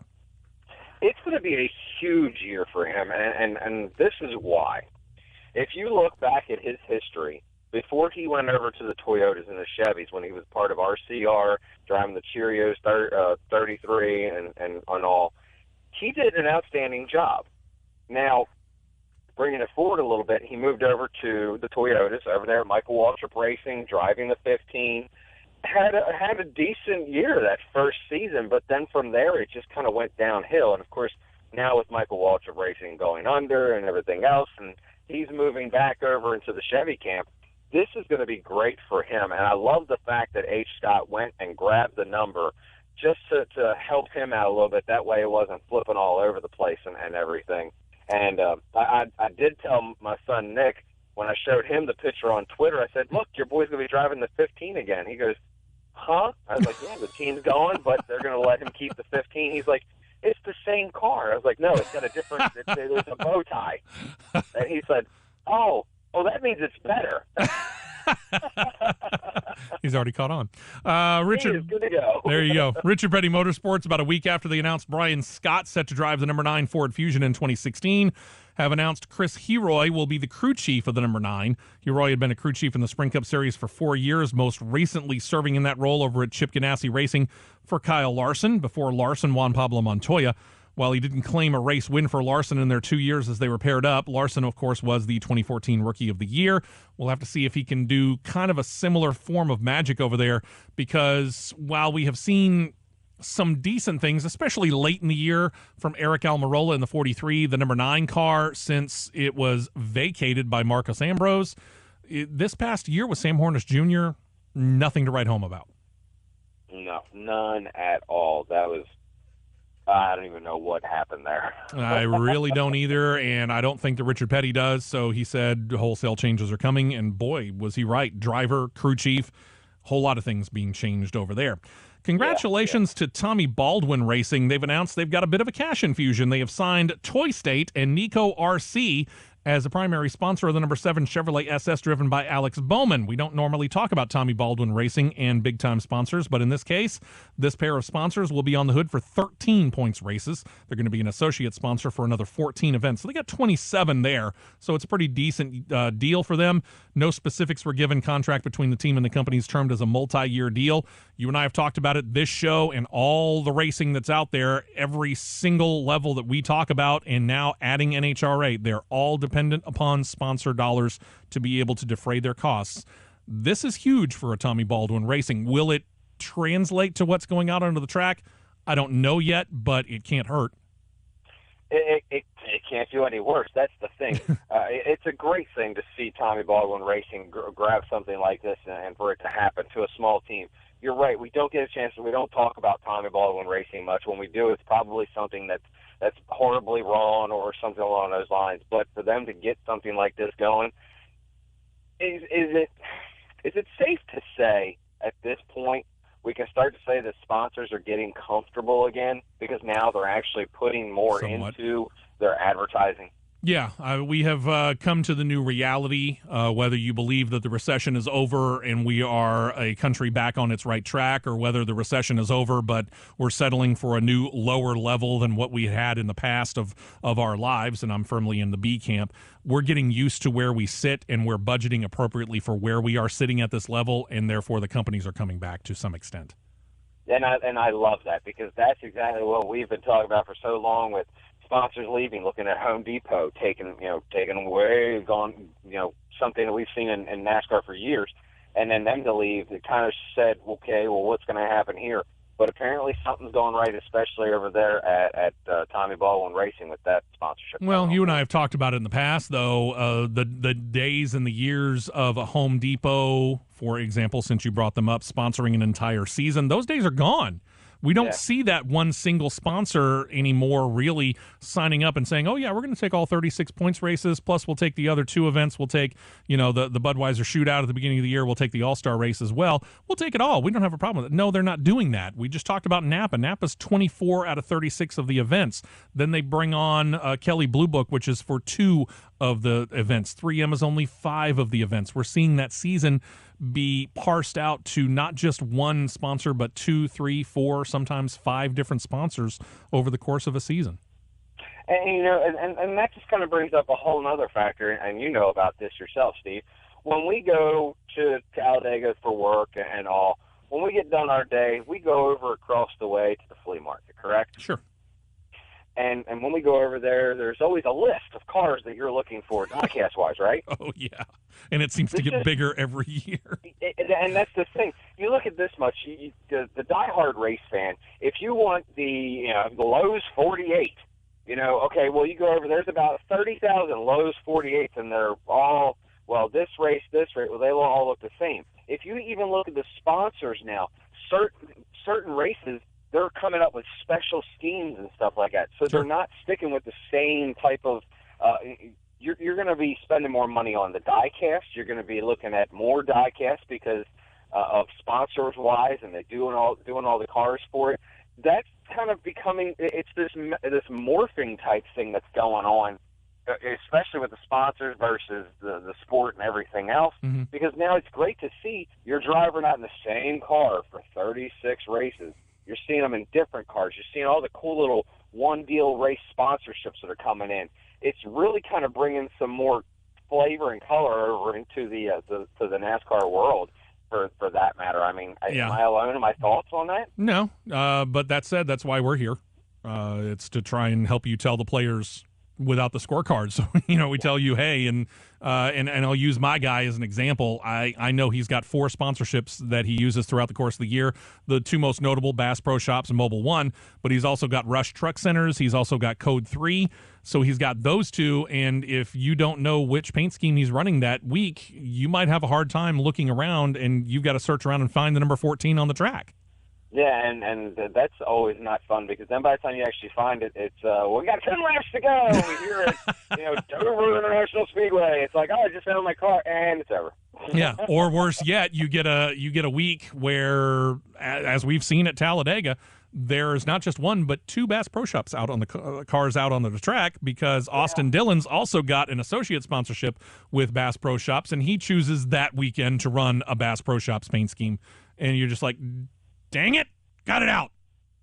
Well, I mean, you just got to look for the one that's running up front, and that would be Tony. The one that's running in the back or in the pits would be Austin Dillon's 3. Ding, ding, but ding, you know, and the other thing is, I mean, you look at sponsorships like you know, my guy Kevin Harvick. Look at Budweiser. You know, been now on board becoming for a Busch while with him.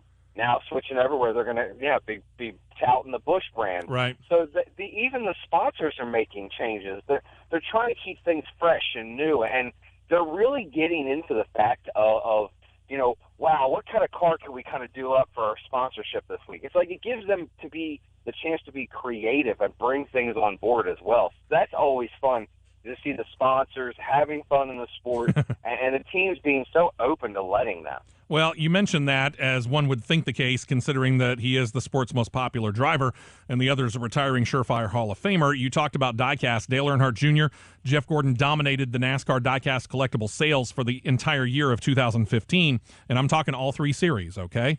9 of the top 10 in sales for the year were one of those 2 drivers. The only intruder was your 6th best seller. That was Chase Elliott's number 25 Xfinity Series Napa Chevrolet Camaro. Your top seller? Dale Jr., the number 88 Sprint Cup Nationwide paint scheme. Jeff Gordon comes in second with the number 24 Exalta Rainbow paint scheme Chevrolet, and from there you go down and you've got whether you've got Exalta or whether you got the AARP Drive to End Hunger, maybe you got a 3M for Jeff Gordon. Over for Dale Jr., you got Nationwide, you've got Mountain Dew, you've got, I think he ran one Kelly Blue Book. You know, it's amazing to look down that list and go, Dale Jr., that scheme, Dale Jr., that scheme, Dale Jr., that scheme, and Dale Jr., that scheme, Jeff Gordon, this scheme, Jeff Gordon, that scheme, Jeff Gordon, the other scheme. That just proves it right there. It does. And it's always really weird looking at that list, because you're like, I'm sorry, how many drivers are there? And Dale Jr. I mean, we were thrown for a loop. We got a chance to go see the new Fanatics tent over there at Talladega Superspeedway, and seeing some of the drivers. David Gilliland has diecast, and you know, this guy has a diecast. That's another thing that we're seeing too, is the fact that we're starting to see these not drivers that we don't hear about too much. We're starting to see their diecasts and things of that nature. So that's not only good for the sport, it's good for the teams too, because they get a little bit of cutback from that as well. Yep, exactly. I believe we talked about it last week. I'm going to mention it again just because of the good news of it. Congratulations due to former driver, current TV personality Kyle Petty. Got married last weekend. The NBC Sports NASCAR analyst tied the knot with executive director of the annual Kyle Petty Charity Ride Across America, which has a different route each year. All the proceeds benefiting his own Victory Junction Gang camp for children with chronic medical issues or serious illnesses, so it allows them to stay at the camp with no charge to their families. Petty, of course, started 829 Cup Series events in his long career, nabbed 8 wins between 1979 and 2008. Since then, he's been a TV personality of, questionable talent for Fox and now NBC. He and Morgan Castano had an outdoor wedding in North Carolina. They're going to honeymoon while he's got some off time from his commentating. So I will say congratulations to him. I'm not a big fan of what he does on the air, but, congratulations where they're due. Not too many people are a big fan, so don't feel bad. We're all kind of feeling the same way. You said it, though. I didn't. And I'll own it. Darlington Raceway has announced they're going to bring back the throwback idea that was so popular this past Labor Day.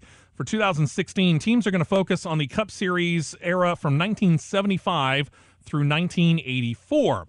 The drivers on the track are going to be honoring champions from that time period. Those champions include Richard Petty, Cale Yarborough, Bobby Allison, Darrell Waltrip, among others. Other details are going to be released in the coming months, but apparently they're going to figure out some way to make a throwback weekend every year at Darlington. This was something that you were kind of questioning when we talked about the throwback weekend earlier. You were not such a big fan of the idea of continuing this. I thought it was great for a one-and-done type thing. I didn't see them spreading it out this way. I do like this idea, but I really think it takes away from that one special. I mean, that was such a great weekend just to see how much they really put into that race at Darlington. I mean, all the way up to the TV guys dressed in like whatever that was called. 70s era polyester, really ugly looks. It was. high pastels. It was just weird. Fat ties and yeah, it was weird. Right. But I was really cool with that fact because it was something special. It was memorable.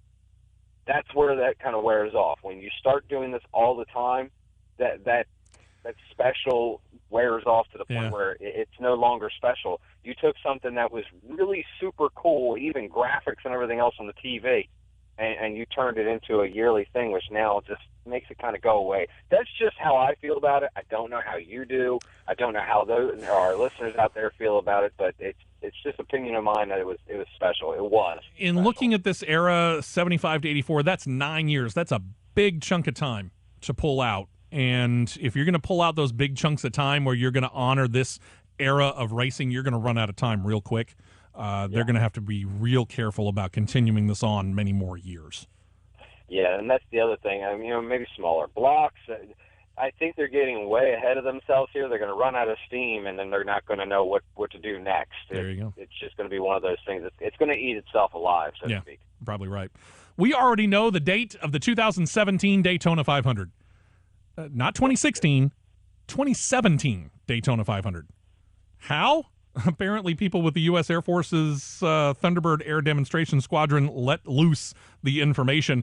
They confirmed that the Thunderbirds are going to be performing the flyover before the green flag flies to kick off the Sprint Cup season in 2017.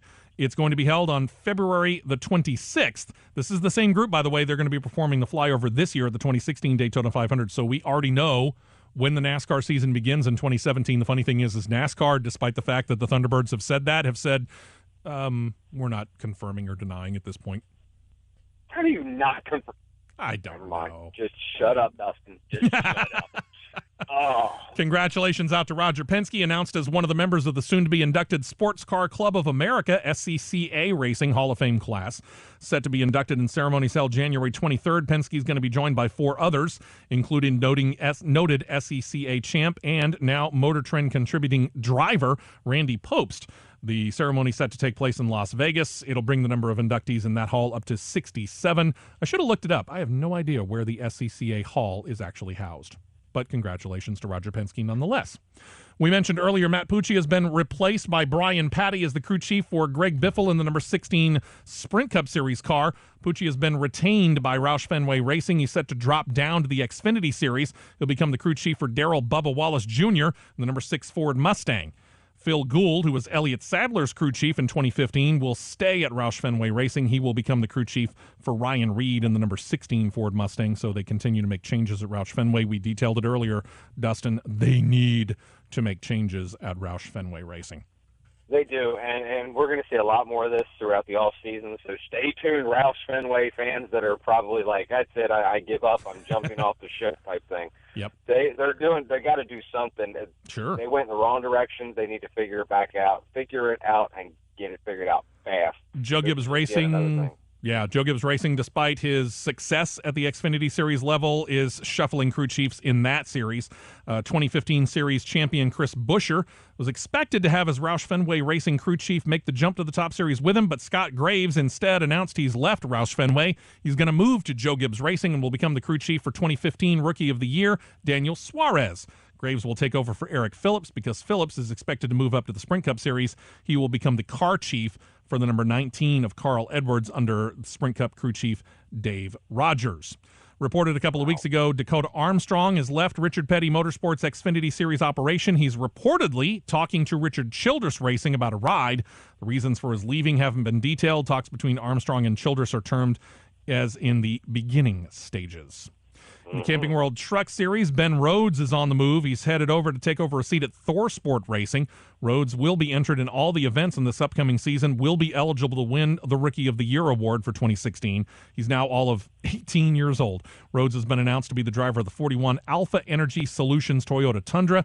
This past year, Rhodes did get a taste of top-level NASCAR action. He ran 10 Xfinity Series events for Junior Motorsports. He ran 4 Camping World Truck Series events for the same organization's part-time effort as well.